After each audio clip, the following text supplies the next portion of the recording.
Tak boleh bagi barang-barang yang ada di rumah suami dengan izin, melainkan dengan izin suami. Tu tambah ada tu. Patut kita buat tambahan sebab apa? Sebab perkara ini menjadi kewajipan kepada mana-mana isteri. Bukan setakat yang tadi je. Tapi tak apalah. Kan? Kita sebut untuk kita faham.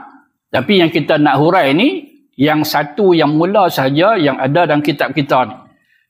Tu saya kata, kita buat tambahan sikit untuk kita lebih mengetahui. Fa'in fa'alat zalika kana lahul ajru wa 'alaiha al-wizru. Kalaupun si isteri tu buat juga, apa buat juga tu? Dia bagi barang suami tanpa pengetahuan suami dia.